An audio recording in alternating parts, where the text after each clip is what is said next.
Já são 8h01. Teremos o grande prazer de receber hoje o Dr. César Nobouro Matsuzaki, que vai nos falar sobre os aspectos éticos e legais do atendimento a adolescente. Agradecer em meu nome, em nome do Nilson, o César, por essa apresentação, e depois nós vamos pedir para o professor Alcione fazer um comentário, complementação. César, a palavra é sua. Todo mundo me ouvindo bem, Giovana? Perfeitamente. Ok. Bom dia a todos. Primeiro eu queria agradecer o convite do professor Baracá e do Dr. Nilson.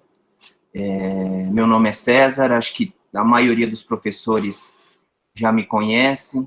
É um prazer reencontrar a todos os professores, mesmo que de forma virtual, né? Não sei se tem alunos aqui, se tem residentes, né? Quem não me conhece, então eu fiz minha faculdade, minha residência médica aqui no HC, e também fui preceptor da ginecologia. E, originalmente, o setor que eu faço parte é o setor de ginecologia da infância e adolescência, setor esse chefiado pelo Dr. José Alcione Macedo Almeida, e atualmente eu fico mais dando aula para os alunos do 4º ano da faculdade. E também estou responsável pelo setor de ginecologia da infância e adolescência do Hospital Nipo Brasileiro. E vamos falar hoje, então, um pouco sobre algumas particularidades do atendimento ao adolescente, principalmente na questão dos aspectos éticos e até aspectos legais.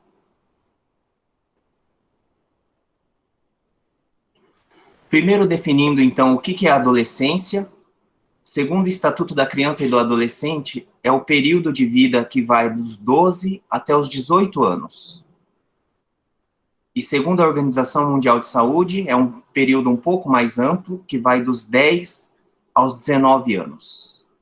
Como diz sempre o doutor Alcione, dos 19 anos, 11 meses e 30 dias. Primeiramente, algumas particularidades gerais da consulta. Isso acaba sendo uma questão geral. A primeira questão que nos vem à cabeça é paciente entrar sozinha ou entrar acompanhada. Aqui eu ressalto a questão da confidencialidade, da privacidade, da autonomia. Eu, particularmente, nos atendimentos às adolescentes, eu sempre explico a rotina da consulta. Eu acho que isso traz uma tranquilidade tanto para a paciente quanto para o seu acompanhante, que na maioria das vezes é a sua própria mãe. Mostrar-se receptivo, não bater de frente e, em hipótese alguma, constranger a paciente. Isso, mesmo ela estando sozinha e principalmente se estiver com acompanhante.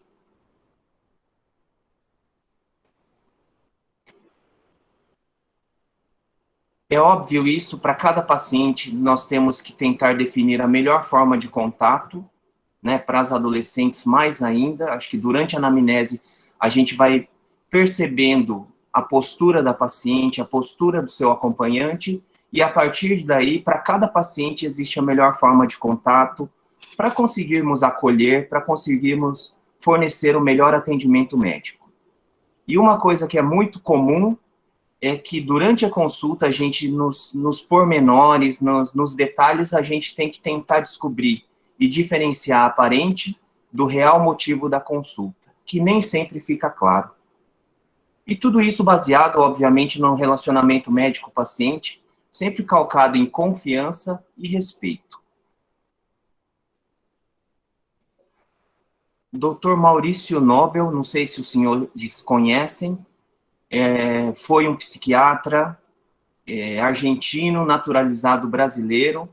Ele atuou na Unicamp e ele escreveu esse livro, Adolescência Normal.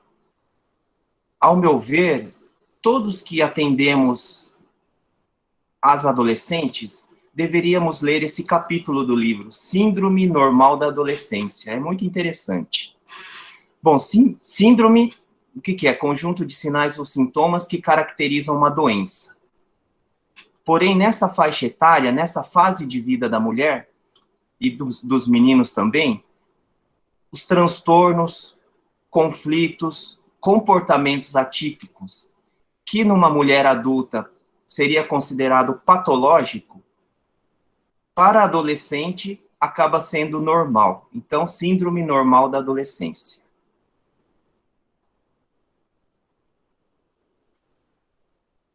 Esse autor cita, então, 10 características que fazem parte dessa síndrome. E todas as vezes que formos atender as adolescentes, nós devemos lembrar dessas características. Então, busca de identidade, tendência grupal, evolução sexual, que nós vamos falar um pouquinho mais para frente, que aí cai na questão dos temas mais polêmicos, atitude social reivindicatória, contradições sucessivas nas condutas, isso é bastante importante, constantes flutuações do humor e ânimo. E agora, então, caindo na questão das particularidades da consulta, que realmente são mais polêmicas, que trazem mais discussão. Então, aqui, eu queria aproveitar vou fazer uma breve apresentação, e depois, ao final, obviamente, eu queria saber da opinião dos professores, que eu sei que tem muitos anos de experiência já no atendimento das pacientes, porque acho que compartilhando essas opiniões, todos nós podemos aprender cada vez mais. Então, primeira questão da anticoncepção na adolescência. É um tema polêmico, nós vamos ver mais para frente. E aqui o que causa mais polêmica pelas questões legais é o atendimento de adolescentes menores que 14 anos. Tanto na questão da atividade sexual, quanto na questão da anticoncepção. Para mostrar a importância do tema, então, anticoncepção na adolescência, no Brasil nós somos em torno de 211 milhões de habitantes, segundo o censo do IBGE agora de 2020, 11% são adolescentes. Então, seriam em torno de 23 milhões de adolescentes nessa faixa etária. De cada 1.000 adolescentes entre 15 a 19 anos, 68 ficam grávidas aqui no Brasil. No mundo é 46, nos Estados Unidos 22 e no Chile 49. Então nós melhoramos bastante, sim, nessa questão de orientação de anticoncepção na adolescência, porém ainda estamos muito longe do ideal. E por que a gravidez na adolescência tem a sua importância? Primeiro por questões médicas, né? Aumenta o risco de trabalho de parto prematuro, amniorrex prematura, restrição de crescimento intrauterino, óbito fetal. Segundo, a questão social, né? Então, a evasão escolar está muito relacionado à gravidez na adolescência. Essas meninas abandonam a escola. E terceiro também, que não está escrito aqui, mas eu cito a questão econômica, né? Imagine 23 milhões de pessoas que fazem parte da faixa de pessoas economicamente ativas, elas saem do mercado de trabalho e deixam de produzir.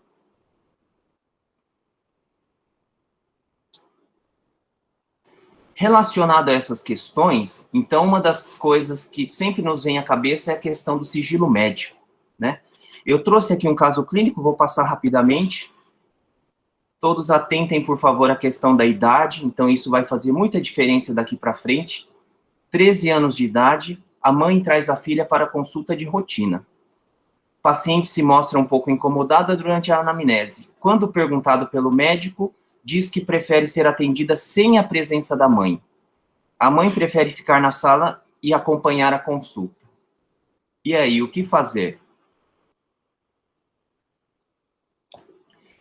Qual deve ser a postura do médico frente a essa situação? Não deve interferir no relacionamento mãe-filha. Deixa a mãe e filha decidirem. 2. O médico deve exigir que a mãe se retire da sala. 3. Deve conversar com a paciente tentando convencê-la da importância da presença da mãe, pelo menos nessa primeira consulta. E 4, que parece ser mais sensato, né? deve conversar com a paciente, sua mãe, explicando que a adolescente tem o direito de ser atendida sozinha, princípio da autonomia e da individualidade. Mas a última questão relacionada a esse caso clínico, mesmo após explicar a questão da autonomia e individualidade, a mãe insiste em acompanhar a consulta. Como o médico deve prosseguir? Número 1, deve encerrar a consulta. Aqui alguns colegas poderiam ter essa conduta, mas ao meu ver, encerrando a consulta, a gente deixa de dar o atendimento, deixa de ajudar essa paciente. 2, deve exigir que a mãe se retire da sala e que após a consulta a mãe tenha o direito de conversar novamente com o médico. E aqui eu já vou dar a resposta. Não existe certo ou errado, mas o que a gente acha que na questão do bom senso acaba sendo, com a anuência da paciente, pode permitir, então, a presença da mãe na sala de consulta, tentando criar um vínculo médico-paciente, à medida do possível, é óbvio, aproveitando para verificar se a paciente tem capacidade de avaliar sua situação e conduzir-se por seus próprios meios. Essa questão de, durante a consulta, nós avaliarmos se a paciente tem a capacidade de andar com as suas próprias pernas, isso faz toda a diferença no atendimento, principalmente dessas meninas menores que 14 anos. Então, em relação a essa questão do sigilo médico, já é um assunto muito discutido, já tem a sua importância. Em 2002 e em 2003 também, a FEBRASGO e a Sociedade Brasileira de Pediatria já se reuniram arduamente e estipularam as diretrizes em relação à saúde sexual e reprodutiva das adolescentes.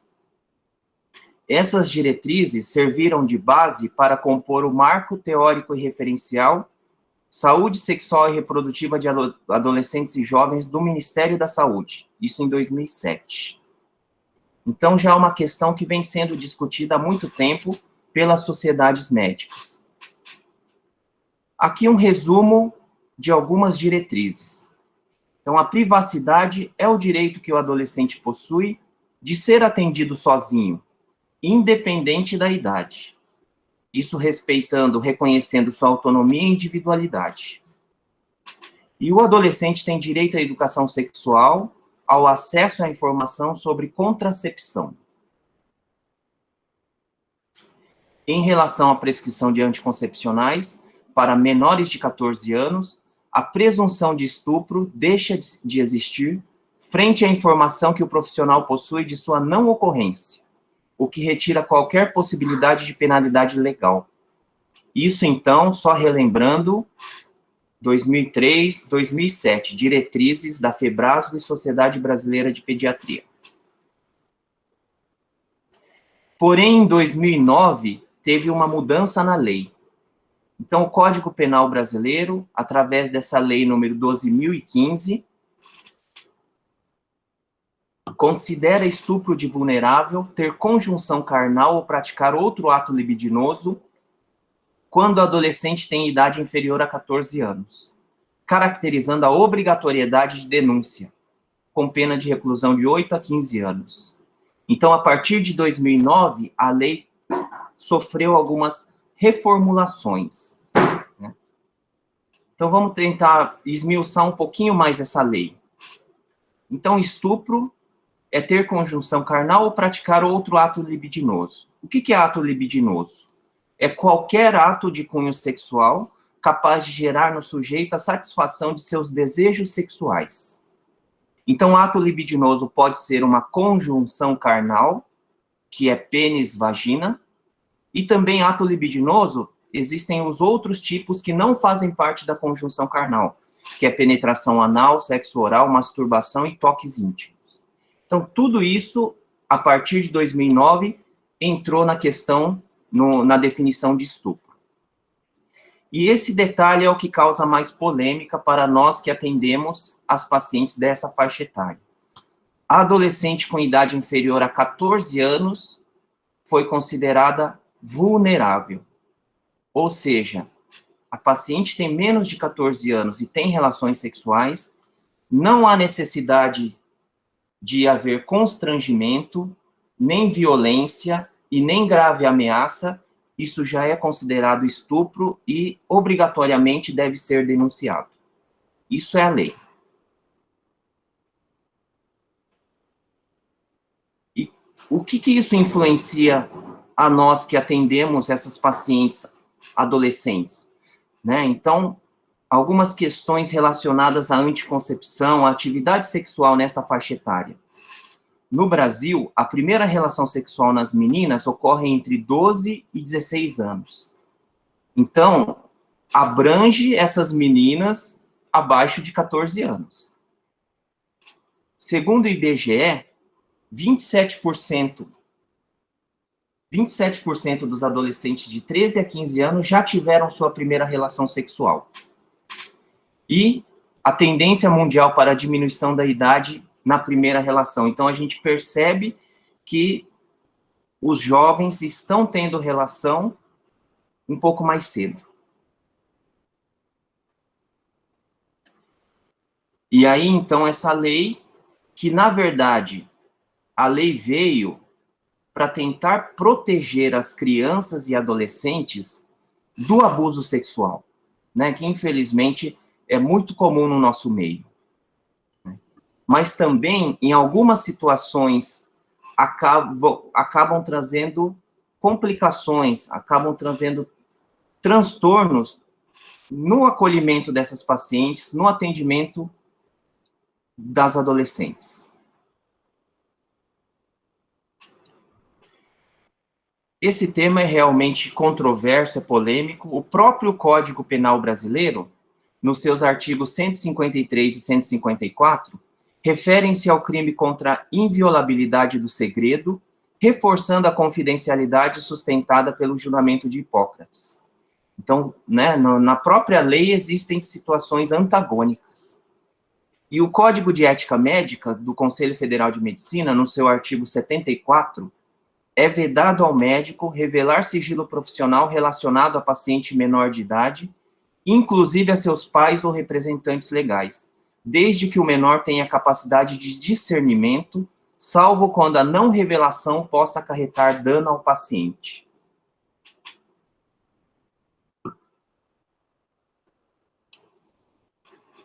Então, durante a consulta, o médico tem que avaliar essa paciente e verificar se ela tem condições de entendimento e condições de cuidar da sua própria saúde e das pessoas que vivem ao seu redor.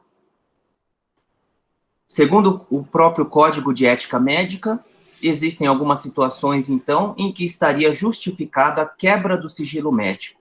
Aqui eu trouxe listado algumas dessas situações, mais para frente nós vamos voltar nesse tema. Então, realmente, o Código de Ética Médica está subordinado ao Código Penal, que, por sua vez, está subordinado à Constituição Federal Brasileira.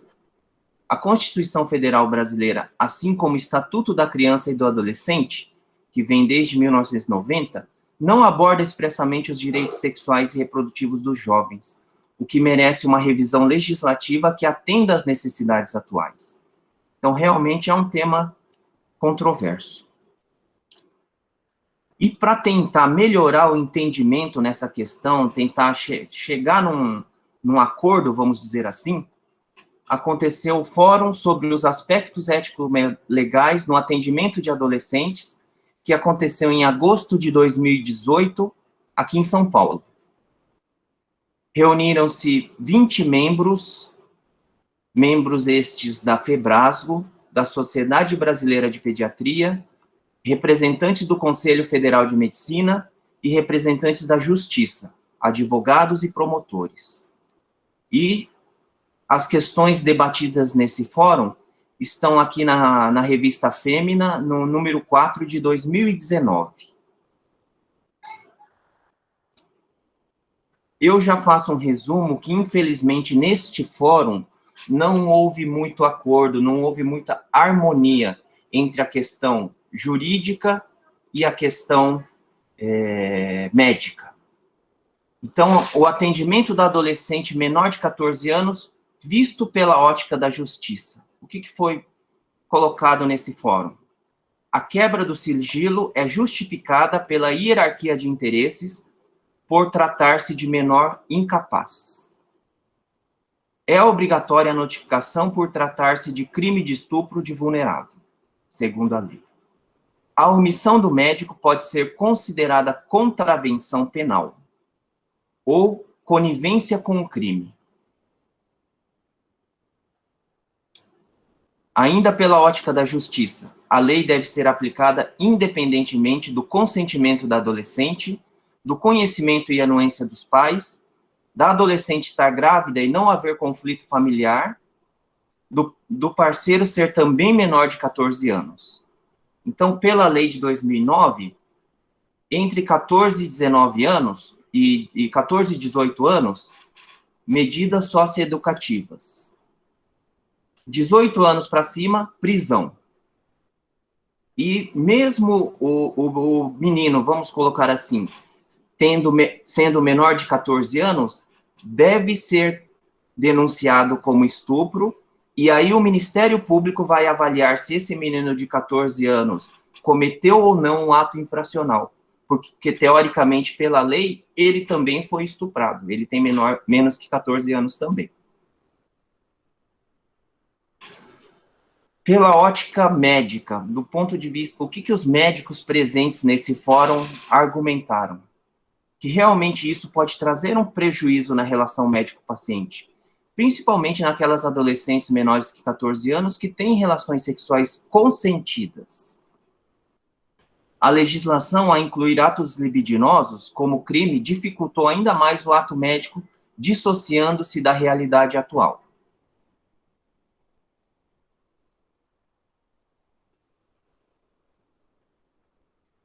E os médicos presentes nesse fórum, eles colocaram algumas situações, aqui são situações extremas, mas que realmente podem fazer parte do nosso dia a dia de atendimento.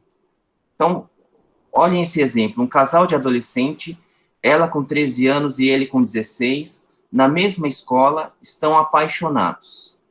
Procuram o serviço de saúde porque tiveram sua primeira relação sexual e estão preocupados com a gravidez. Pedem orientação contraceptiva e ficaram com medo de falar com os pais. Isso acaba sendo, até certo ponto, comum no nosso dia a dia. O que teria que ser feito do ponto de vista da justiça? O conselho tutelar deverá ser acionado e o rapaz será acusado de estuprador e sofrerá medidas socioeducativas. Se tivesse 18 anos, seria preso. Outro exemplo, uma mãe leva sua filha de 13 anos para a consulta com a ginecologista, pedindo orientação contraceptiva, pois a filha teve relação sexual com o filho do vizinho, que tem 15 anos. A mãe disse que os dois se conhecem desde criança e que o garoto é bonzinho. Outra situação, o conselho tutelar deve ser acionado e a mãe será acusada de omissa e de conivente com crime de estupro de vulnerável. O filho do vizinho será acusado de estuprador e sofrerá medidas socioeducativas. E, por fim, a última situação, um adolescente de 13 anos que dá entrada no pronto-socorro de uma maternidade em trabalho de parto. O pai da criança tem 18 anos e estão num relacionamento estável. Embora nervosos, estão felizes, as famílias se conhecem e vão ajudar para que continuem os estudos. A adolescente vai criar a criança sozinha, pois o pai estará preso por crime de estupro de vulnerável. Os pais responderão por crime de omissão. Então, realmente, nesse fórum que aconteceu em 2018, foi consenso que a temática envolvendo o atendimento de menores de 14 anos é controversa, mesmo no âmbito do próprio Poder Judiciário, e necessita ser revisada. Então, isso tudo está exposto na revista Fêmina, número 4, de 2019.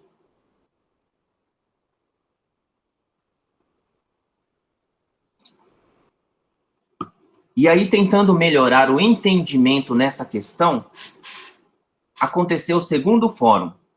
Esse segundo fórum aconteceu em novembro de 2019, em Porto Alegre, durante o Congresso Brasileiro. Nesse fórum estavam presentes membros da Comissão Nacional Especializada em Ginecologia Infanto-Puberal da FEBRASGO, a oficial de Programa para a Saúde Reprodutiva e Direitos, Fundo de População das Nações Unidas, a procuradora da Justiça do Ministério Público do Rio Grande do Sul e a advogada especializada em bioética. Nesse segundo fórum, do ponto de vista desta questão, já houve um pouco mais entendimento, um consenso sobre a necessidade de criação de recomendações para o atendimento de adolescentes. Então, acho que isso é importante para todos nós que atendemos as adolescentes. Os profissionais de saúde devem manter a postura de acolhimento nos atendimentos às adolescentes, é claro. A ausência dos pais ou responsáveis não deve ser impedimento para o atendimento da adolescente, desde que ela tenha capacidade para acatar as orientações por meios próprios. Isso tem que ser avaliado muito bem. Os limites da participação da família devem ficar claros para as adolescentes e para a sua família.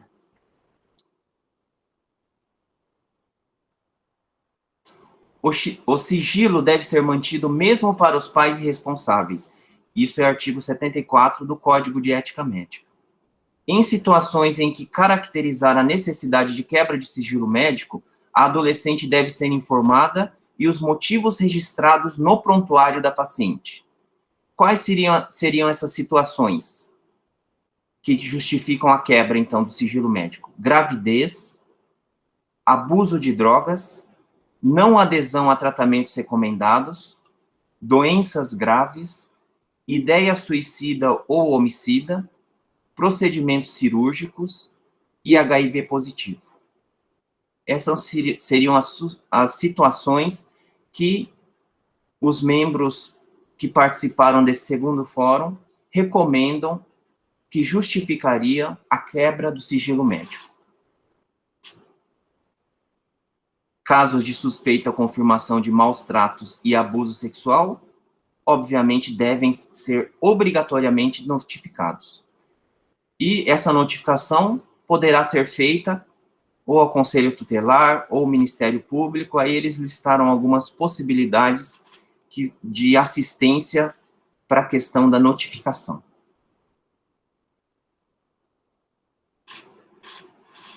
A contracepção pode ser indicada para adolescentes, mesmo menores de 14 anos, levando em consideração o princípio da proteção ao adolescente. Artigo 3º da Lei 9.263 de 1996. E essa questão aqui também é uma recomendação desse segundo fórum na realização de procedimentos de maior complexidade em pacientes menores de 18 anos, como inserção de DIU, implantes e outros procedimentos invasivos, recomenda-se a autorização dos pais e ou responsáveis. No caso de menor de 14 anos que procurar o atendimento com atividade sexual consentida, caberá ao profissional avaliar o contexto no qual está inserida a relação sexual, para formular um juízo crítico e decidir sobre a notificação.